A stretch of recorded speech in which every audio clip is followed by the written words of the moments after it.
Supreme court ने कसाब की फांसी की सजा को बरकरार रखा है, लेकिन सवाल यह है कि कसाब को फांसी कब होगी।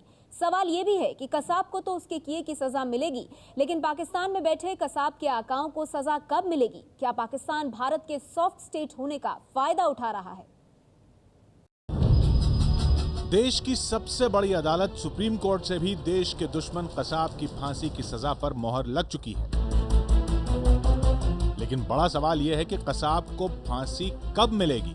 क्या कसाब भी संसद पर हमले के गुनहगार अफजल गुरु की तरह फांसी के फंदे का इंतजार करता रहेगा? कसाब के खिलाफ केस लड़ने वाले सरकारी वकील उज्जवल निकम चाहते हैं कि कसाब जल्द से जल्द फांसी के फंदे तक पहुंचे। मैं मानता हूं कि कसाब को फांसी के सजा के खिलाफ मर्सी पिटीशन करने का अधिकार है, लेकिन मुझे उम्मीद है मर्सी पिटीशन करता है तो उसे ऑन प्रायोरिटी डिसाइड करना चाहिए, ताकि लोगों में एक विश्वास पैदा हो कि क्योंकि जब हम डिटरेंट पनिशमेंट मांगते हैं तब उससे गुनहगार को सजा नहीं, तो उस तरह से जो गुनहगार काम करता है उनको सजा मिलनी चाहिए। अब आपको बताते हैं कि सुप्रीम कोर्ट से फांसी की सजा बरकरार रखने के बाद भी कसाब और फांसी के फंदे के बीच कितनी दूरी है।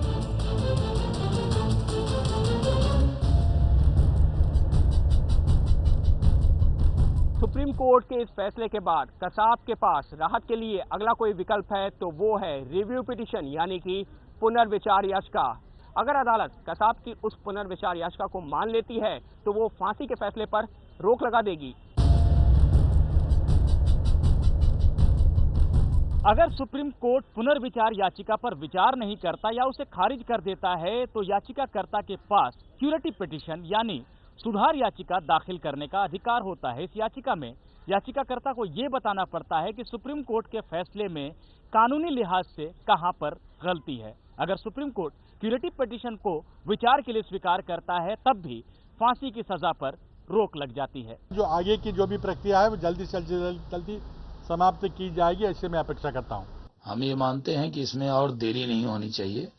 अजमल अमर कसाब को जल्द से जल्द फांसी पर चढ़ाना चाहिए। अगर सुप्रीम कोर्ट से रिव्यू पिटीशन और क्यूरेटिव पिटीशन खारिज होती है तो कसाब के पास तीसरा विकल्प होगा, राष्ट्रपति के पास दया याचिका लगाने का। राष्ट्रपति के पास दया याचिका लगाकर कसाब राष्ट्रपति से गुहार कर सकता है कि उसकी फांसी की सजा को माफ कर दिया जाए, और अगर राष्ट्रपति कसाब की दया याचिका को मंजूर कर लेते हैं तो वो कसाब की फांसी की सजा को उम्र कैद में भी तब्दील कर सकते हैं। फिलहाल 17 दोषियों की दया याचिका राष्ट्रपति के पास लंबित है। साल 2000 के बाद सिर्फ एक दोषी को फांसी दी गई है। 17 फाइलों में संसद हमले के दोषी अफजल गुरु की फाइल 6 नंबर पर है। अफजल की दया याचिका राष्ट्रपति के पास 2006 से लंबित है। फांसी की सजा पाए लोगों की दया याचिका पर फैसला राष्ट्रपति केंद्रीय गृह मंत्रालय की सलाह पर करते हैं, लेकिन इसके लिए कोई समय सीमा तय नहीं है। कसाब के मामले की खास बात यह है कि यूं तो देश की निचली अदालतों में कई सालों तक आपराधिक मुकदमे चलते रहते हैं, लेकिन इस मामले में देश की 3 अदालतों, निचली अदालत, बॉम्बे हाई कोर्ट और सुप्रीम कोर्ट ने 3.5 साल के भीतर मुकदमे का निपटारा कर दिया। ऐसे में अगर कसाब राष्ट्रपति के पास दया याचिका भेजता है तो ये देखने वाली बात होगी कि इसका निपटारा राष्ट्रपति भवन में कितने दिनों में होता है। राष्ट्रपति दया याचिका पर कोई भी फैसला करने से पहले गृह मंत्रालय से सलाह लेंगे। अफजल गुरु की मर्सी पिटीशन है, उस पर काफी लंबा समय है, तो अगर इसकी कसाब की मर्सी पिटीशन आती है तो ये कहा जाता है कि उसको लेकर भी इतना ही वक्त लग सकता है। देखिए, मुझे तो पिछला मैं नहीं बोलूंगा, लेकिन अभी जितना कम वक्त लगेगा हम देख लेंगे। अगर राष्ट्रपति भी कसाब की सजा बरकरार रखते हैं तब उसकी फांसी का दिन मुकर्रर हो जाएगा और देश का ये दुश्मन फांसी के फंदे तक पहुंच जाएगा। सवाल यह है कि वो दिन आएगा कब? तो बड़ा सवाल यही है कि क्या भारत के सॉफ्ट स्टेट होने का फायदा उठाता है पाकिस्तान? हमारे साथ सभी खास मेहमान आज की इस बड़ी बहस में जुड़ रहे हैं। हमारे साथ मौजूद हैं हमारे वरिष्ठ सहयोगी विजय विद्रोही, साथ ही बीजेपी के प्रवक्ता और नेता प्रकाश जावड़ेकर जी हमारे साथ मौजूद हैं। कांग्रेस के नेता वसीम अहमद साहब भी हमारे साथ मौजूद हैं। इसके साथ ही आपको बता दें कि रक्षा विशेषज्ञ यूएस राठौर हमारे साथ जुड़ेंगे और इस्लामाबाद से खास मेहमान जियो टीवी के संपादक हामिद मीर भी कुछ देर में हमारे साथ इस चर्चा से जुड़ेंगे। लेकिन इससे पहले कि हम इस बहस की शुरुआत करें, आपको बताते हैं दर्शकों की प्रतिक्रिया लगातार हमारे पास आ रही है। हिमांशु जोशी लिखते हैं, भारत हर बार दोस्ती का हाथ बढ़ाता है, लेकिन पाकिस्तान ने हर बार भारत के सॉफ्ट होने का फायदा उठाया। इसी तरह से दर्शक लगातार हमें अपनी प्रतिक्रिया भेज रहे हैं। तो इस चर्चा की हम शुरुआत करते हैं, क्योंकि बड़ा सवाल यही है। जावड़ेकर साहब, मेरा सवाल सबसे पहले आपसे है। जावड़ेकर साहब, क्या आप हमें सुन सकते हैं? जी, आपसे ये जानना चाहूंगी जावड़ेकर साहब, क्या भारत के सॉफ्ट स्टेट होने का फायदा उठाता है पाकिस्तान? भारत के सॉफ्ट स्टेट होने का भी है, लेकिन भारत कोई सॉफ्ट स्टेट नहीं है। लेकिन ये सरकार की जो नीति है उसके कारण न आतंकवादियों को डर लगता है, न पाकिस्तान को सही संदेशा जाता है। अगर सारी दुनिया ऐसे आतंकवादी हमलों को तुरंत 1 साल के अंदर फाइनल सजा देकर उसको कायम करती है और उस पर अमल करती है, ऐसा क्यों होता है भारत में? तो राजनीतिक इच्छा ताकत नहीं है। जब आतंक एक विदेशी नागरिक ने किया है और विदेशी आतंकवादियों ने हमला किया है देश पर, तो सारी प्रक्रिया अभी शुरू करके 1 महीने में खत्म कर सकते हो और फांसी पर लटका सकते हो। लेकिन इस देश के शासन कभी कभी इसमें भी मुझे लगता है वोट बैंक पॉलिटिक्स करती है, और इसलिए आज भी पार्लियामेंट पर आतंकी हमला करने वाला 10 साल के बाद और उच्चतम न्यायालय ने फांसी की सजा कायम करने के बाद आज भी फांसी पर नहीं लटका है। तो ये जो हो रहा है, और सरकार ही पूछती है कि कश्मीर में क्या होगा, देखना पड़ता है। दिल्ली सरकार में वो एक टेबल से दूसरी टेबल पे दया याचिका के लिए जो अभिप्राय लेना है वो सालों साल लगते हैं। तो इनको इच्छा नहीं है, और इसलिए पाकिस्तान को भी संदेश नहीं मिलता और कार्रवाई नहीं करते, इसलिए आतंकवादियों को कोई डर भी नहीं लगता। बड़ी बात आप यहाँ पे कह रहे हैं प्रकाश जावड़ेकर जी। वसीम अहमद साहब, साफ तौर पर जावड़ेकर जी का कहना है कि ये सरकार की नीतियां हैं कहीं ना कहीं, जिसकी वजह से ना आतंकवादियों को कड़ा संदेश जाता है और ना ही पाकिस्तान को। सरकार की नीतियां गलत है। देखिए, सरकार की नीतियों की बात तो बाद में आएगी। सरकार की नीतियों का अगर सवाल उठेगा तो फिर मैं ये कहूँगा कि एनडीए की सरकार ने, अटल बिहारी वाजपेयी जी ने पाकिस्तान जो यात्रा शुरू की और उसके बाद क्या हुआ और आज क्या हो रहा है, सवाल इसका नहीं है। ये बहस के लिए मत कीजिए, बल्कि ये सवाल है मुल्क पर, हिंदुस्तान का, और हिंदुस्तान पर अटैक किया जो पाकिस्तान ने करवाया, वहाँ के सिस्टम ने करवाया, जिसकी वजह से आज उस कसाब ने, जिसकी वजह से 166 लोग, मासूम लोग मारे गए।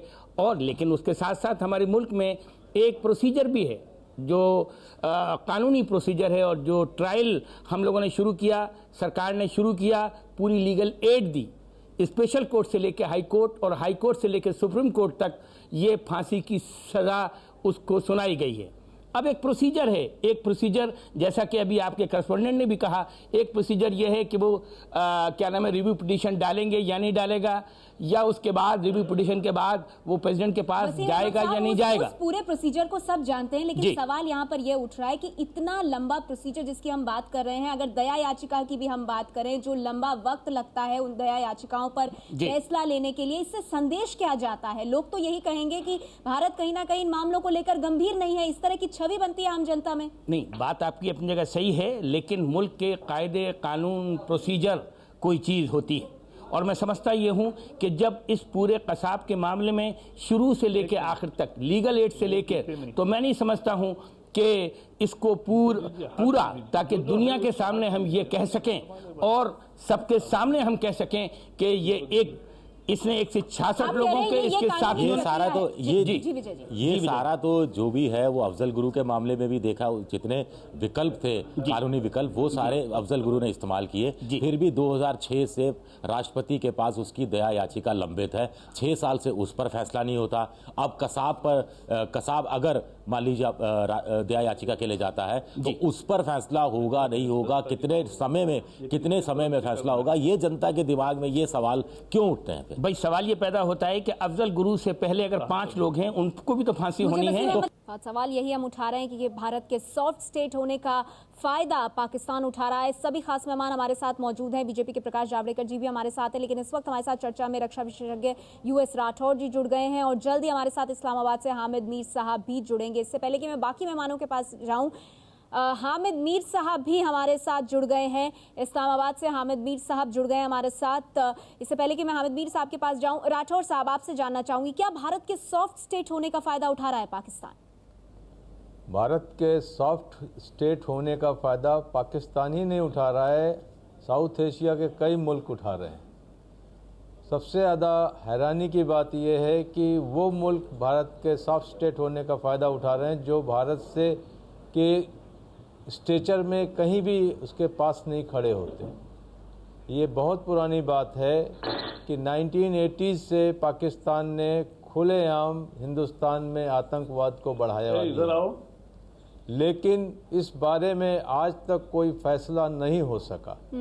26/11 का हमला पूरी दुनिया ने देखा और पूरे सबूत होने के बाद कि ये पाकिस्तान की सरजमीन से हुआ, पाकिस्तानी ISI, पाकिस्तानी लोग, सब लोग शामिल थे। आज भी पाकिस्तान भारत को बड़े आराम से कहता है एक डोजियर लेके आओ तो आगे की बात करेंगे। ये सॉफ्ट बड़ी बात आप यहाँ पर कह रहे हैं। हामिद मीर साहब हमारे साथ इस्लामाबाद से जुड़ गए हैं, जियो TV के संपादक। हामिद मीर साहब, यहाँ जो ये बात कही जा रही है वो ये कि भारत की तरफ से 26/11 का जो मुंबई का हमला था बहुत बड़ा था, डोजियर पर डोजियर दिए गए हैं, सबूत पाकिस्तान को दिए गए हैं, लेकिन हर बार पाकिस्तान कहता है एक और नया सबूत लेकर आओ। मेरा ख्याल है कि आपकी सुप्रीम कोर्ट ने अजमल कसाब जो है उसको सज़ा दे दी है, तो बेहतर यह है कि आप उसकी सज़ा पर अमल दरामद करें, उसको फांसी लगा दें, किस्सा ख़त्म हो जाएगा। जहाँ तक सॉफ्ट स्टेट का ताल्लुक है तो पाकिस्तान में बहुत से लोग ये कहते हैं कि पाकिस्तान का जो बलूचिस्तान का इलाका है और ट्राइबल एरिया है वहाँ पर अफ़गानिस्तान के रास्ते से भारत जो है वो आतंकवाद करवा रहा है। तो अगर आप ये ब्लेम गेम में जाएंगे तो ये तो ब्लेम गेम जो है वो पाकिस्तान 71 से शुरू कर देगा, फिर आप चले जाएंगे 48 पे, तो ये बात ख़त्म नहीं होगी। इसलिए दोनों देशों को चाहिए कि मिलजुल के जो आतंकवाद है इसका मुकाबला करें। और आपने तो अजमल कसाब को पकड़ा हुआ है, आपकी सुप्रीम कोर्ट ने उसको सज़ा दे दी है, सज़ा पे फ़ौरन अमल दरामद करें ताकि मसला ख़त्म हो। बिल्कुल आपने अच्छी बात की हामिद मीर साहब की आगे की तरफ देखना चाहिए। इसी संदर्भ में मैं आपसे पूछना चाह रहा था कि अब क्या आप भी चाहेंगे कि पाकिस्तान के अंदर जो 26/11 के जो कुछ आरोपी हैं उनके खिलाफ जो मामले पाकिस्तान की अदालतों में चल रहे हैं उसमें भी तेजी आएगी और पाकिस्तान की सरकार की भी पूरी कोशिश होगी कि ऐसे मामलों में कड़ी से कड़ी सजा मिले? देखिए, मैं पाकिस्तान की सरकार का स्पोक्समैन नहीं हूँ, मैं एक इंडिपेंडेंट जर्नलिस्ट हूँ और मैं आपको ये कह रहा हूँ कि अजमल कसाब जो है उसको अगर आपकी सुप्रीम कोर्ट की तरफ से सज़ा दी गई है और उसकी फांसी के फैसले को अगर बरकरार रखा गया है, इसका मतलब है कि सुप्रीम कोर्ट ऑफ इंडिया के पास एविडेंस मौजूद है। और अगर सुप्रीम कोर्ट ऑफ इंडिया जो है उसका फैसला जो है उस पर इम्प्लीमेंटेशन होती है तो पाकिस्तान की सुप्रीम कोर्ट में कई दफ़ा जो इंडियन सुप्रीम कोर्ट के जो डिसीजंस हैं, वर्डिक्ट्स हैं, उनको कोर्ट किया जाता है। इंग्लैंड और अमेरिका की सुप्रीम कोर्ट्स के फैसलों को कोर्ट किया जाता है। तो अगर इंडियन सुप्रीम कोर्ट एक मिसाल कायम कर रही है और एक फ़ैसला दे रही है और उस फैसले के तहत अजमल कसाब को अगर आप सज़ा दे देते हैं तो ये पाकिस्तान के अंदर एक मिसाल बनेगी और पाकिस्तान की सुप्रीम कोर्ट जो है वो इसको इग्नोर नहीं कर सकेगी। और पाकिस्तान की जो लॉयर्स कम्युनिटी है, पाकिस्तान का जो मीडिया है, सिविल सोसाइटी है, वो भी हक बजानब होंगे कि वो अपनी सरकार से ये मुतालबा करें कि जो 26/11 के जो भी रिस्पॉन्सिबल लोग हैं उनको सज़ा मिलनी चाहिए। लेकिन इसके साथ ही साथ मैं ये कहूँगा कि ब्लेम गेम जो है उसका कोई फ़ायदा नहीं होगा। अगर आप ये कहेंगे कि 1980 से ही इंडिया एक सॉफ्ट टारगेट है तो पाकिस्तान में बहुत से लोग हैं वो 71 पे ले जाएंगे। इसलिए इस बात को ना करें। जो आज की डेवलपमेंट है आपके मुल्क में, आपके देश में जो आज की डेवलपमेंट है, इस डेवलपमेंट को सामने रखें। अजमल कसाब को अगर सज़ा मिल गई है, इस सज़ा पे फ़ौरन इम्प्लीमेंटेशन होनी चाहिए ताकि पाकिस्तान में जो लोगों पे इल्ज़ाम है उन लोगों के खिलाफ भी जो कोर्ट का प्रोसीजर है उसको तेज़ किया जा सकता है। आप बार बार इम्प्लीमेंटेशन की बात क्यों कर रहे हैं? सज़ा मिल गई, सज़ा बरकरार रखी, इससे क्या पाकिस्तान का जो सुप्रीम कोर्ट है वो उससे सजग नहीं होगा? देखिए, मैं इम्प्लीमेंटेशन की बात इसलिए कर रहा हूँ कि बहुत से ऐसे केसेस हैं जिसमें अदालतों की तरफ से, कोर्ट्स की तरफ से सज़ा दे दी जाती है, हिंदुस्तान में भी और पाकिस्तान में भी, लेकिन लोग अपील में चले जाते हैं। अपील में जब चले जाते हैं तो जो इम्प्लीमेंटेशन है वो नहीं होती है और जब इम्प्लीमेंटेशन नहीं होती है तो जो बाकी जो टेररिस्ट होते हैं, जो मिलिटेंट्स होते हैं, जो और क्रिमिनल्स होते हैं, उनकी इनकरेजमेंट होती है। वो कहते हैं जी कोर्ट्स जो हैं वो सजा दे देती हैं, सजा पे तो अमल दरामद नहीं होता। तो अगर आप ये कह रहे हैं कि मेन एक्यूज जो है वो पकड़ लिया है, उसको इंडियन सुप्रीम कोर्ट ने सजा दे दी है, तो सजा पे इम्प्लीमेंटेशन के नतीजे में जो पाकिस्तान के अंदर जो है उसका एक इफेक्ट ये होगा कि जो पाकिस्तान में लोग पकड़े हुए हैं उनके खिलाफ एक मॉरल प्रेशर आ जाएगा पाकिस्तान पे कि जी हम अपनी सरकार से कहेंगे कि जी उन्होंने इम्प्लीमेंट कर दी सजा को, तो अब जो पाकिस्तान में लोग पकड़े हुए हैं उनके खिलाफ जो हामिद मीर साहब बड़ी बात आप कह रहे हैं, आप बने रहिए हमारे साथ, क्योंकि हमारे साथ भारतीय जनता पार्टी जो है उनके प्रवक्ता प्रकाश जावड़ेकर मौजूद हैं, कांग्रेस पार्टी के नेता वसीम अहमद भी हैं। लेकिन पहले मैं प्रकाश जावड़ेकर जी के पास जाना चाहूंगी। जी प्रकाश जावड़ेकर जी, आपने सुना हामिद मीर को, आप क्या कहना चाहेंगे? बिल्कुल, दो मुद्दे हैं। पहले तो आपने जो बड़ा ब्रेक लिया उसमें आपने एक प्लेन हाईजैक होने की बात दिखाई, यानी खबर आ रही है वो बताई। ये प्लेन हाईजैक पहले इजराइल के बहुत होते थे। इजराइल ने अपने अनोखे तरीके से उस संकट का सामना किया और अब इजराइल के विमान को कोई टच करने को नहीं दिल करता किसी का। उन्होंने एंटेबे में जाकर भी जो किया, युगांडा तक गए 6000 किलोमीटर, और जो किया उससे दुनिया में डर पैदा होता है और फिर उनको कोई हाथ नहीं लगाता। जिस तरह से उन्होंने बाकी भी आतंक जो उनके यहाँ डाक कर रहे थे उसका जो प्रतिकार किया, ये बात होती है। और यहाँ तो है कि पाकिस्तान से टनल भी खोदे जा रहे हैं और लोगों को लगा कि एक ही टनल खोदा है 400 मीटर का, और 200 मीटर अपनी जमीन में आकर वहां से लोग बाहर आ गए होंगे, क्या होगा पता नहीं। और ऐसे कितने सुरुंग गए बोले अभी पता ही नहीं है। तो इसका ये अगर अपनी हालत है तो भारत की प्रिपेयर्डनेस की ये बात कहती है कि ये अच्छी नहीं है। और विल जो पॉलिटिकल लगती है वो नहीं होने से क्या होता है, तो ये मसले होते हैं। पाकिस्तान बार बार आपको डोजायर कहेगा। आपने वॉइस सैंपल लिए, अभी वो जाकिरुद्दीन और बाकी लोग उसमें पकड़े गए हैं, तो उनके सारे सबूत देकर भी पाकिस्तान अगर बाज नहीं आता, उसकी चर्चा ही नहीं करोगे और फिर शांति वार्ता करोगे। हमें कहना चाहिए सीधे तौर से कि आतंकवाद और शांति वार्ता दोनों साथ में नहीं चलेंगे। हामिद मीर साहब, आप इस पर कुछ कहना चाहेंगे? ये अगर करेंगे और इस पर तुरंत अमल करेंगे, मिस कर दिए तो दोनों बातों का जवाब दे देंगे। देखिए, ये तो अब जनता पार्टी जो है वो इंडिया की एक बहुत बड़ी पार्टी है और उसके एक लीडर का पॉइंट ऑफ व्यू है। और मैं तो एक पाकिस्तानी हूँ, पाकिस्तान से बैठ के मैं इस पर क्या तबसरा कर सकता हूँ। मैं तो ये कहूँगा कि जब वाजपेयी साहब जो जनता पार्टी के लीडर हैं, वो 2004 में जब पाकिस्तान आए थे इस्लामाबाद में, उन्होंने एक डिक्लेरेशन पे साइन किए थे। तो उसमें पाकिस्तान और इंडिया ने आपस में ये डिसाइड किया था कि दोनों देश मिलकर जो आतंकवाद है इसके ख़िलाफ़ मिलजुल के लड़ाई लड़ेंगे। अब काफ़ी सारे साल गुजर चुके हैं और यकीनन इंडिया में बहुत से लोग ये कहते हैं कि जी पाकिस्तान की तरफ से जो है सिंसेरिटी का मुजाहरा नहीं किया जाता और जो एग्रीमेंट्स होते हैं उनको इम्प्लीमेंट नहीं किया जाता। लेकिन इसी तरह पाकिस्तान में भी इस तरह के लोग हैं। तो बेहतर ये है कि मैं बार बार यही बात कर रहा हूँ कि जो आतंकवादी आपने पकड़े हैं, और अजमल कसाब तो एक पाकिस्तानी है और पाकिस्तान से गया, मैं ये कहता हूँ कि वो सिर्फ भारत का दुश्मन नहीं, वो पाकिस्तान का भी दुश्मन है, क्योंकि उसने आपके देश में जाके जो कुछ किया उससे उसने मेरे देश का नाम पूरी दुनिया में बदनाम किया। वो सिर्फ भारत का दुश्मन नहीं, वो पाकिस्तान का भी दुश्मन है। तो मैं तो आपसे बार बार ये कह रहा हूँ कि पाकिस्तान का दुश्मन आपने पकड़ लिया भारत में, उसको सज़ा दें, उसकी सज़ा को इम्प्लीमेंट करें, ताकि बाकी जो लोग हैं पाकिस्तान में उनके खिलाफ भी मॉरल प्रेशर हम अपनी सरकार पे डालें कि जी इनको भी पकड़ के इनको भी सजा दें। हामिद मीर साहब, आप अहम बात कह रहे हैं, क्योंकि यहाँ पर कांग्रेस पार्टी जिसके नेतृत्व में सरकार चल रही है देश में, उनकी तरफ से वसीम अहमद साहब भी मौजूद है। वसीम अहमद साहब, उन्होंने जो गेंद है वो सरकार के पाले में डाल दी। उन्होंने कहा कि आतंकवादी को आपने पकड़ा है, कोर्ट ने सजा सुनाई है, अब उसको जो हुआ है उसको परिणति तक पहुंचाएं, यानी फांसी की सजा है तो वो हो, अगर वो होगी तो पाकिस्तान को संदेश जाएगा। मैं हामिद मीर साहब का इस बात का भी जवाब दूंगा, लेकिन हामिद मीर साहब के अगर मैं 48 या 65 या 71 या 80 या 88, 89 उस टेररिज्म की बात ना करके प्रेजेंट, मुझे खुशी हुई कि हामिद मीर साहब ने ये बात मान ली अपने मुल्क के अंदर कि उनका मुल्क का एक सिटीज़न हमारे मुल्क को बर्बाद करना चाहता था, उसके साथी बर्बाद करना चाहते थे। हामिद मीर साहब, मैं एक सवाल आपसे करना चाहता हूँ पूरी ईमानदारी के साथ, और आपने भी मैं समझता हूं कि ईमानदारी के साथ दोस्ती की बात कही है। अब ऐसी कौन सी चीज़ें हों जो हम तो ये चीज़ इम्प्लीमेंट कर लेंगे और हमें मालूम है कि इस गुनहगार को पाए तकमील तक पहुंचाएंगे और फांसी के फंदे तक हमारा सिस्टम इसको पहुंचा रहा है और आखिर दम तक पहुंचाएगा। लेकिन क्या आपका मुल्क, एक मिनट, क्या आपका मुल्क और आप लोग अब तैयार हैं हिंदुस्तान में जो कुछ आप करवा रहे हैं उसको आप कैसे बंद करें और किस तरीके से बंद करें, ये आपको सोचना है, हमें नहीं। हम तो जो कुछ पूरी ईमानदारी के साथ हिंदुस्तान से और हमारी मौजूदा सरकार हिंदुस्तान से ताल्लुकात और पाकिस्तान के ताल्लुकात बेहतर करने के लिए हर मुमकिन कोशिश की है।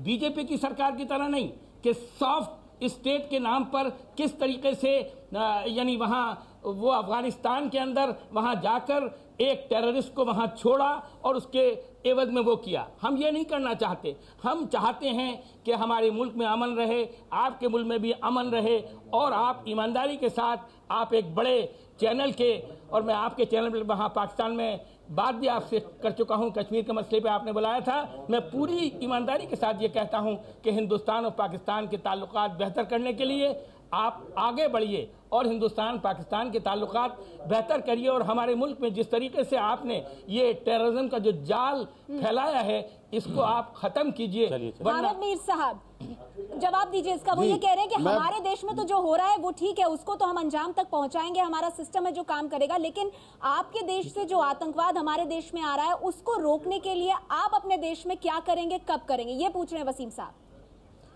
बिल्कुल, वसीम साहब ने बिल्कुल सही कहा है, लेकिन वसीम साहब का ख्याल है कि शायद मैंने आज ये माना है कि अजमल कसाब पाकिस्तानी है। अजमल कसाब को जिस दिन आपने पकड़ा था और जब पाकिस्तान की सरकार ये कह रही थी कि वो पाकिस्तानी नहीं है, हम तो उस दिन भी कह रहे थे कि ये पाकिस्तानी है और ये हमारा दुश्मन है। ये कह रहे हैं कि पाकिस्तान की तरफ से टेररिस्ट जो है इंडिया भेजे जा रहे हैं। बिल्कुल भेजे जा रहे होंगे। अजमल कसाब इसकी एक मिसाल है, पता नहीं उसको किसी ने भेजा या वो खुद गया। लेकिन आप ये देखिए कि पिछले 3 साल के दौरान पाकिस्तान की मुख्तलिफ जेलों से कुछ ऐसे इंडियन प्रिजनर्स को रिलीज़ किया गया जो कि टेररिज्म के इल्ज़ाम में गिरफ़्तार हुए थे, स्पाइंग के इल्ज़ाम में गिरफ़्तार हुए थे। जब वो पाकिस्तान में थे तो वो कहते थे कि हम बिल्कुल इंडिया की तरफ से पाकिस्तान में टेररिज्म करने नहीं आए, स्पाइंग करने नहीं आए। लेकिन जब वो रिलीज़ हो गए तो उन्होंने इंडिया जाके ये एक्सेप्ट किया कि हम स्पाई थे, हम जासूस थे। इसी तरह अब आपके मुल्क में सरबजीत सिंह के बारे में कहा जाता है जी केस ऑफ मिस कंसेप्शन और वो आइडेंटिटी जो है उसकी जो है वो मिस कंसीव हो गई और मिसप्लेस्ड आइडेंटिटी का केस है। लेकिन पाकिस्तान में मैं अब आपसे पूछता हूं कि जो सरबजीत सिंह ने जो धमाके किए 5 जिसमें बहुत से लोग मारे गए, वो किसने किए, वो कहां से आया था? वो भी तो इंडिया से आया था ना। अब उसका नाम सुरजीत सिंह है या सरबजीत सिंह है, आया तो वो इंडिया से था। और जिस सुरजीत सिंह को हमने छोड़ा उसने इंडिया वापस जाके भी कुछ महीने पहले अभी आपने कहा कि इंडियन आर्मी के लिए काम करता हूं। कि कोई मतलब नहीं है आरोप प्रत्यारोप लगाने का। अभी आप वही बातें दोबारा कर रहे हैं। मेरा तो भाई आप वसीम अहमद, मेरा तो सीधा सवाल ये है, अगर ये बात करेंगे तो मैं जवाब दूंगा ना। मैं आपको ये कह रहा हूं कि आप भी इल्जाम ना लगाएं, मैं भी इल्जाम, अगर आप ब्लेम लगाएंगे तो फिर मुझे भी जवाब देना पड़ेगा ना। अब ये तो नहीं कि आप ब्लेम लगाते जाओ और मैं सुनता जाऊं, इस तरह तो कोई बात नहीं कि आप ब्लेम लगाते जाओ मैं सुनता जाऊं। के एक इंफॉर्मेशन ब्रॉडकास्टिंग मिनिस्टर कर रहे हैं, आपका सिस्टम कर रहा है। ऐसा नहीं है कि यानी आप लोग नहीं कर रहे हैं। अगर उसने कुछ गुनाह किया है तो उस गुनाह को बचाने के लिए आपके मुल्क के फॉर्मर इंफॉर्मेशन ब्रॉडकास्टिंग मिनिस्टर साहब बर्नी साहब कर रहे हैं, वो उसके पेश हैं। कौन? बर्नी साहब। आप ऐसा करो, बर्नी साहब कभी भी हमारे इंफॉर्मेशन मिनिस्टर नहीं थे। अरे कैसी बात कर रहे हैं आप? कभी भी इंफॉर्मेशन मिनिस्टर अरे भाई बर्नी साहब कभी भी हमारे अंसार बर्नी साहब आपके मुल्क के इंफॉर्मेशन ब्रॉडकास्टिंग मिनिस्टर थे या नहीं? नहीं थे। इंफॉर्मेशन ब्रॉडकास्टिंग मिनिस्टर कभी भी नहीं थे। वो कैसी बात कर रहे हैं आप? वो यहाँ आके हिंदुस्तान में इंफॉर्मेशन ब्रॉडकास्टिंग मिनिस्टर और वहां भी ये थोड़ा सा जो भी है, आप एक सिचुएशन से बचना चाहते हैं। मैं सिचुएशन से बचना चाह रहा, मैं आपको कह रहा हूं हामिद मीर साहब मेरा ब्लेम ना लगाएं, हम भी ब्लेम नहीं लगाएं। चलिए हामिद मीर साहब हमारा तो सीधा सवाल ये है कि सीधा सवाल यह है कि 26/11 के वो जो दहशतगर्द हैं उनके खिलाफ पाकिस्तान की अदालतों में जल्द से जल्द क्यों नहीं उसमें फैसले आते, जैसा कि हिंदुस्तान की पुलिस ने, मुंबई की पुलिस ने सबूत जुटाए, कुछ अमेरिका से की भी मदद ली सबूत जुटाने में। ऐसे बहुत सारे सबूत आपकी सरकार को भी दिए गए, डोजियर पर डोसियर दिए गए, उनका अदालतों में किस ढंग से इस्तेमाल हो रहा है हमें नहीं पता। हाफिज सईद के बारे में कहा गया कि पाकिस्तान की अदालत ने बरी कर दिया है। तो ऐसे में हिंदुस्तान के लोगों की चिंता चिंता ये रहती है कि आपकी जो अदालतें हैं वहां पर कब तेजी आएगी और उन सबूतों का इस्तेमाल वो वाकई में अदालतों में करेंगे या नहीं करेंगे। मैं तो देखिए ना, मैं पाकिस्तान की अदालतों का भी स्पोक्समैन नहीं हूं, पाकिस्तान की सरकार का भी स्पोक्समैन नहीं हूं। मैं बार बार शुरू से ये बात कह रहा हूं कि आप लेकिन आप पत्रकार तो हैं हामिद मीर साहब, आपका कोई ओपिनियन तो होगा। मैं पत्रकार हूं, इसीलिए तो मैं ओपिनियन बार बार दे रहा हूं कि आप अजमल कसाब को सजा दें। आप जब सजा देंगे तो हम यहाँ पे प्रेशराइज करेंगे, हम यहाँ पे आवाज बुलंद करेंगे, हम आवाज बुलंद करेंगे ना। अगर आपने मुझे बुलाया अपने प्रोग्राम में तो मैं यही बात कह रहा हूं कि आप सजा दें, हम यहां पे आवाज बुलंद करेंगे कि वहां पे अजमल कसाब को फांसी दे दी गई। सुप्रीम कोर्ट ऑफ इंडिया के जो फैसले होते हैं, पाकिस्तान की सुप्रीम कोर्ट में हर बड़ा वकील कहता है कि इंडियन सुप्रीम कोर्ट ने यह फैसला दिया, इंडियन सुप्रीम कोर्ट ने यह फैसला दिया, ये रेफरेंस है, ये रेफरेंस है। तो जब आप सजा देंगे तो हम यहाँ पे आवाज बुलंद करेंगे। हम अपने जो बड़े बड़े लॉयर्स हैं उनको अपने टीवी शोज में लेके आएंगे और उनसे कहेंगे कि इंडियन सुप्रीम कोर्ट ने एक मिसाल कायम किया है, अब पाकिस्तान में भी ये मिसाल कायम होनी चाहिए। हम ये नहीं कहेंगे। आप बने रहिए हमारे साथ। रक्षा विशेषज्ञ यूएस राठौर जी भी यहाँ मौजूद हैं, आप भी कुछ पूछना चाहते हैं हामिद मीर जी से? राठौर साहब जी। हाँ मीर साहब, मैं एक चीज बताना चाहूँगा। मैं पाकिस्तान को बहुत नज़दीक से वॉच करता हूँ और जो आज पाकिस्तान में हो रहा है वो एक किसी भी पाकिस्तानी के लिए बहुत खुशगवार बात नहीं है। आपके यहाँ भी टेरर अटैक बहुत ज़्यादा हो रहे हैं, हमेशा आए दिन टेरर अटैक्स वहाँ होते हैं। मैं सिर्फ यही आपके माध्यम से इल्तिजा करना चाहूँगा पाकिस्तानियों से कि टेरर किसी का दोस्त नहीं है। टेरर एक स्टेट क्राफ्ट वेपन के तौर पे इस्तेमाल नहीं किया जा सकता। वहाँ पर पाकिस्तान की पॉलिटी में बहुत बड़ी गलती की कि उन्होंने टेरर को एक स्टेट क्राफ्ट टूल के तौर पे इस्तेमाल किया और उसका पूरा फोकस इंडिया पे डाला। आज पाकिस्तान राठौर साहब यहाँ पे एक मिनट मुझे खत्म कर लेने दीजिए। आज आपके यहाँ एक बड़ा तबका है जो इस बात को रियलाइज करता है कि अभी टेरर हमारे हाथ से बाहर निकल गया है। मैं ये चाहूंगा आप मुझे इजाजत दें, आप हमारी पॉलिटिक्स पे इल्जाम ना दें, हमारे पॉलिटिशियन पे इल्जाम ना दें। आप हमारे यहाँ टेरर को अगर किसी ने टूल के तौर पे इस्तेमाल किया है तो वो मिलिट्री डिक्टेटर्स थे जो कि हमेशा से इंडिया में बड़े पॉपुलर रहे हैं। परवेज मुशर्रफ साहब बहुत पॉपुलर थे इंडिया में, इससे पहले ज़ियाउल हक साहब बड़े पॉपुलर थे। मुझे जरा सा खत्म कर लेने दें।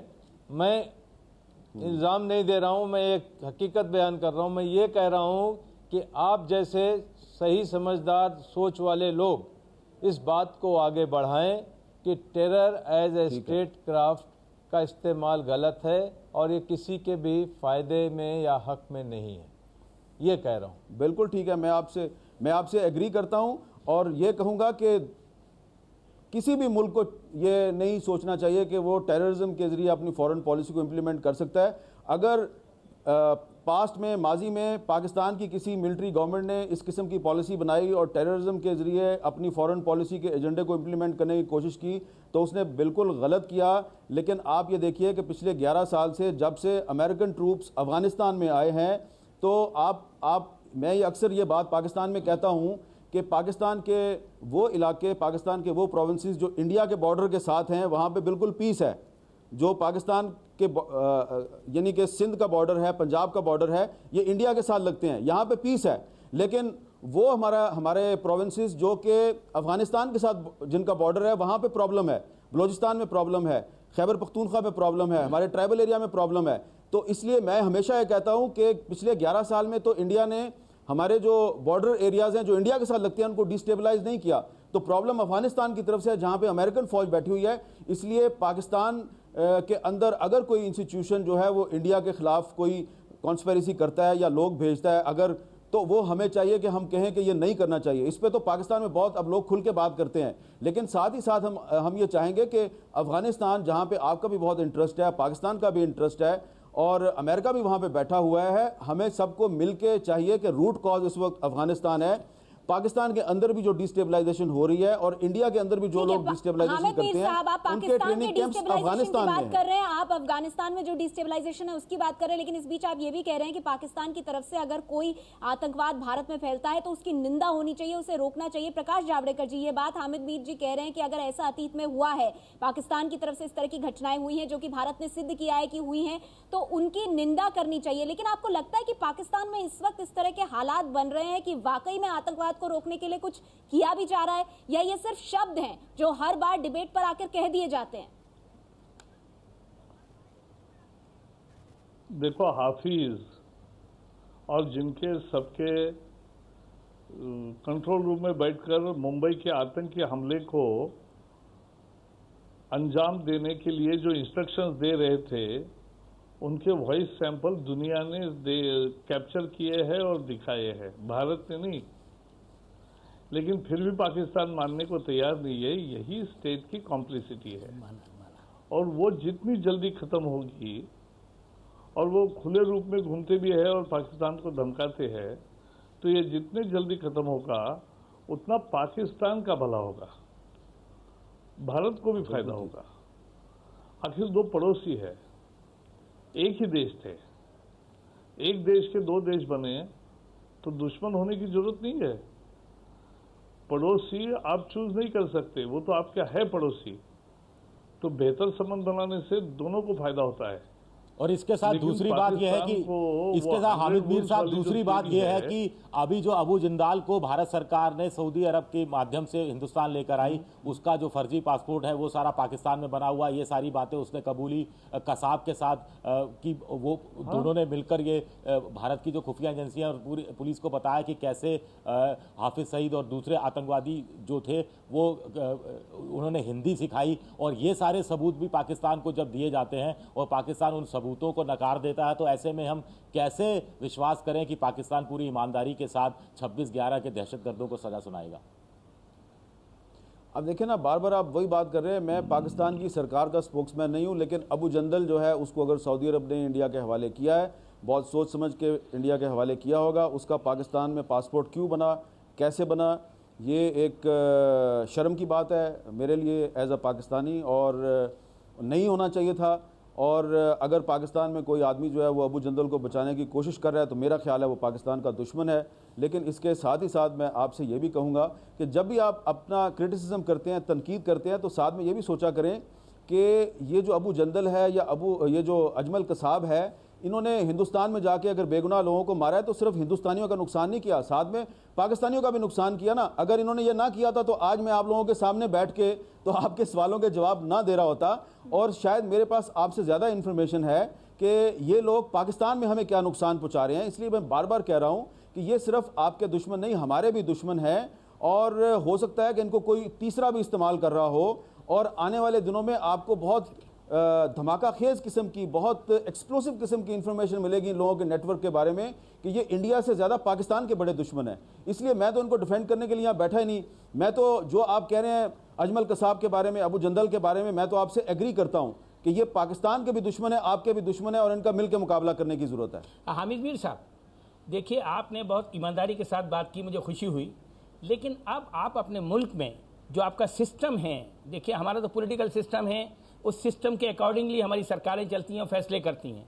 लेकिन आपके यहाँ 3 टियर सिस्टम है, उस सिस्टम को ज़रा समझाने की कोशिश कीजिए कि हमारे और हिंदुस्तान के अगर ताल्लुकात अच्छे रहेंगे ऐसे पड़ोसी की हैसियत से, जो कुछ हम मान लीजिए आपका एलिगेशन में मान भी लूं कि अगर हम कुछ कर रहे हैं या आप हमारे मुल्क में रोज कर रहे हैं, तो जरा इसको गौर करना पड़ेगा आपको और रिव्यू करना पड़ेगा, और अपने सिस्टम को समझाइए, अपने आवाम को समझाइए कि ताकि हमारे मुल्क में, अपने मुल्क में भी आप खैर आफियत रहे और हमारे मुल्क में भी अमन और चैन, यानी वो अमन और चैन बना रहे। ये हमारी आपसे दरख्वास्त है। जी बिल्कुल, आप सही कह रहे हैं। और इसीलिए जब भी पाकिस्तान में मिलिट्री डिक्टेटरशिप आती है और मिलिट्री डिक्टेटर्स जो हैं वो पार्लियामेंट को अपना ग़ुलाम बना के, पॉलिटिशियंस को जेलों में डाल के, उनको पाकिस्तान से बाहर भेज के जब अपने एजेंडे को इम्प्लीमेंट करने की कोशिश करते हैं, हमेशा पाकिस्तान की आप हिस्ट्री उठा के देख लीजिए कि इंडिपेंडेंट मीडिया और सिविल सोसाइटी ने इसको रजिस्ट किया है, हमने भी हमेशा रजिस्ट किया है। और जब हम ये बात करते हैं कि पाकिस्तान में जो है वो डेमोक्रेसी जो है उसके ज़रिए फ़ैसले होने चाहिए, डेमोक्रेसी जो है वो तमाम मसाइल का हल है, तो हमें ट्रेटर कहा जाता है। तो अब आप एक इंडियन टीवी चैनल है, उस पर बैठ के मैं पाकिस्तान के जो अंदरूनी मामलात हैं उस पर बात नहीं करना चाहता, क्योंकि पाकिस्तान के अंदर जब हम ये बात करते हैं तो हमें कहा जाता है ये गद्दार हैं, ये हिंदुस्तानी एजेंट हैं। और इंडियन चैनल्स पे जब हम आपके साथ बात करते हैं तो वो सुन के शायद आप ये समझते हैं कि जनाब ये ISI के एजेंट हैं। तो ये जो मसला है इससे हमें निकलने की ज़रूरत है। कुछ खामियां जो है वो हिंदुस्तान के जुडिशल सिस्टम में, लीगल सिस्टम में है, कुछ खामियां पाकिस्तान के पॉलिटिकल सिस्टम में है। इसलिए आप बुरा ना मनाइएगा, मैं बार बार ये कह रहा हूँ, अजमल कसाब को जो सज़ा मिली है उसको इम्प्लीमेंट कीजिए। आप देखेंगे कि इसका पाकिस्तान में बड़ा अच्छा असर होगा और पाकिस्तान में अगर डेमोक्रेसी चलती रहेगी, अगर पाकिस्तान की फ़ौज जो है वो पाकिस्तान की सियासत में उसकी मुदाखलत ख़त्म होती जाएगी तो मामलात बेहतर हो जाएंगे। जब भी पाकिस्तान और इंडिया की लड़ाई हुई, आप हिस्ट्री उठा के देखिए कि पाकिस्तान में कोई ना कोई जर्नैल साहब हुकूमत कर रहे थे। मिलिट्री डिक्टेटर्स जब पाकिस्तान में होते हैं तो इंडिया के साथ कन्फ्रंटेशन में इजाफा होता है, इंडिया के साथ लड़ाई में इजाफा होता है। जो अजमल कसाब पे आज फैसला आया है, अगर वो आगे अपने अंजाम तक पहुंचता है तो उसका एक बहुत ही पॉजिटिव सिग्नल पाकिस्तान में जाएगा। पाकिस्तान के जो मसाइल हैं वो भी हल होंगे। US राठौर साहब, जो बात ये यहाँ पर कह रहे हैं उससे आप इत्तेफाक रखते हैं, जो हामिद मीर जिस तरह से जोड़ने की कोशिश कर रहे हैं कड़ियों को? मैं पर्सनली हामिद मीर साहब की बात को सुनकर बहुत खुश हुआ हूँ कि उन्होंने बतौर एक जर्नलिस्ट बड़ी साफ गोई से इस बात को माना कि हाँ उनकी भी समस्याएं हैं, वो भी आतंकवाद से जूझ रहे हैं। जैसा मैंने बताया, मैं पाकिस्तान को वॉच करता हूँ और मैं काफ़ी वारदात बता सकता हूँ। जैसे अभी कल ही पाकिस्तान आर्मी की पोस्ट पे तालिबान का अटैक हुआ है। तो ये ऐसी चीज़ें होती हैं, चाहे अपने मुल्क में हो चाहे पड़ोसी मुल्क में हो, अच्छी चीज़ नहीं है। मेरा एक ही मुतालबा आपसे है, आपकी पहुंच है, आप असर रसूख वाले हैं, आपको लोग सुनते हैं, ये चीज़ कहने की कोशिश कीजिए। और एक आपकी जमात है, अब खुदा के करम से वो दिन पर दिन बढ़ रही है। पहले जो दबी हुई थी वो बढ़ रही है। लोग खुलकर बोलते हैं कि टेररिज्म को तर्क करें, ये स्टेट क्राफ्ट का टूल नहीं है। और अभी तो पाकिस्तान के अंदर ये इस बात को जानने वाले हैं क्योंकि ये उलट करके उन्हीं को काट बिल्कुल राठौर साहब, तो आप कह रहे हैं कि ये संदेश कहीं ना कहीं फैलाने की जरूरत है। हामिद मीर साहब हमारे साथ बने रहिए, मैं आपके पास भी आऊंगी, लेकिन क्योंकि वक्त हमारे पास कम है। वसीम अहमद साहब, इस चर्चा में एक बात जो बड़ी निकल कर आ रही है वो ये कि पाकिस्तान की तरफ से सलाह दी जा रही है सरकार को, आपको, कि आप अजमल कसाब पर कार्रवाई करें, उसको उसके अंजाम तक पहुंचाएं। जब आप ऐसा करेंगे तो खुद ब खुद मिलाकर कहानी ये है कि राष्ट्रपति के पास दया याचिका कर जाती है तो लंबे समय तक नहीं रहे। देखिए विद्रोही जी, मेरा मानना यह है कि जब स्पेशल कोर्ट से, हाई कोर्ट से, सुप्रीम कोर्ट से जब 3 स्टेप निकल गए हैं, 2 स्टेप और रह गए हैं, और मुझे उम्मीद है कि भारत के राष्ट्रपति जो कुछ नीचे से बात निकल के आ रही है ऊपर तक, उसको ऑनर करेंगे और कसाब को फांसी लगेगी ताकि दोनों मुल्कों में अमन और चैन यानी अमन और चैन हो सके। लेकिन वसीम अहमद साहब, कब बहुत बड़ा सवाल ये है, सवाल है। देखिए अफजल गुरु का मामला सबके सामने है। नहीं बात वो भी राष्ट्रपति वाले स्टेज पे लटका हुआ है। अफजल गुरु और इस केस में बड़ा फर्क है, जमीन आसमान का फर्क है। मैं उस पर अगर अब फिर लंबी बहस होनी चाहिए। मैं ये कह रहा हूं कि 26/11 का जो सबसे बड़ा गुनहगार है, जिसने हिंदुस्तान पाकिस्तान के ताल्लुकात को बहुत ख़राब किया, इस हद तक ख़राब किया कि हम दोनों मुल्क एक दूसरे को नफरत की निगाह से देख लें। लेकिन पाकिस्तान के जैसे अब हामिद मीर साहब जैसे जर्नलिस्ट और वहाँ की आवाम ने ये कोशिश की है कि दोनों मुल्कों में, और हमारी सरकार ने भी ये कोशिश की है कि हम दोनों मुल्कों के ताल्लुकात बेहतर रखें। हमारी UPA की सरकार ने, मनमोहन सिंह जी ने। लेकिन हम इस कॉज पर बर्दाश्त नहीं कर पाएंगे कि हमारे मुल्क में बेगुनाह लोगों को आके आप कत्ल करें, उनको आप बर्बाद कर दें, पूरे मुल्क के पॉलिटिकल सिस्टम को बर्बाद कर दें। आज ये फर्ज बनता है हमारी सरकार का भी और हमारे राष्ट्रपति का भी। अगर समय है तो हामिद मीर साहब से एक सवाल। हामिद मीर साहब, मुझे आपसे एक छोटा सा सवाल पूछना है। अभी आपने कहा कसाब जैसे लोग हैं वो हिंदुस्तान ही नहीं पाकिस्तान के भी दुश्मन है, और ऐसे जो बहुत से दुश्मन हैं उनसे पाकिस्तान भी छुटकारा पाना चाहता है। ऐसे दुश्मनों के खिलाफ भारत सरकार जब सबूत पर सबूत और सबूत पर सबूत देती है पाकिस्तान को, इसके अलावा भारत सरकार और क्या करे? बाकी काम तो आपकी सरकार को, आपकी कोर्ट को करना है। ये आप सही कहते हैं, लेकिन मैं तो एक पत्रकार के तौर पे आपको यही कह सकता हूं कि जब आप अजमल कसाब को सज़ा देंगे तो इससे पाकिस्तान के अंदर जो अजमल कसाब के साथी हैं या अजमल कसाब की सोच के मालिक हैं और उसकी आइडियालॉजी को शेयर करते हैं, उनके हौसले टूटेंगे, वो डिस्करेज होंगे और उनको ये एहसास होगा कि Pakistan is not a safe haven for them. Pakistan उनके लिए महफूज नहीं है। और पाकिस्तान का मीडिया और सिविल सोसाइटी जो है वो उन लोगों के बारे में शोर मचाएगा जो कि इस मुंबई के हमले के हवाले से जिनका इंडिया ने नाम लिया, इल्ज़ाम लगाया, जो पाकिस्तान में गिरफ्तार हैं, जिन पे पाकिस्तान की अदालतों में मुकदमे चल रहे हैं। तो इससे मामला आगे चलेगा। मैं आगे की बात कर रहा हूँ और आप इसको सज़ा तो देना, उसके बाद देखें फिर हम क्या करते हैं। सजा होगी। शुक्रिया आप सभी मेहमानों का। लेकिन ये सवाल बना हुआ है कि कसाब को फांसी की सजा जो है वो बरकरार रखी है सुप्रीम कोर्ट ने, लेकिन कब फांसी की सजा होगी कसाब को और पाकिस्तान में क्या इसका संदेश जाएगा? हामिद मीर साहब, खासतौर पर आपका शुक्रिया, इस्लामाबाद से आप हमारे साथ जुड़े और कई बातों पर कह सकते हैं कि एक सहमति बनी है, लेकिन देखना यह होगा कि जो आतंकवाद पाकिस्तान से भारत में फैलाया जा रहा है उस पर कब अंकुश लगेगा। आप सभी का बहुत बहुत धन्यवाद।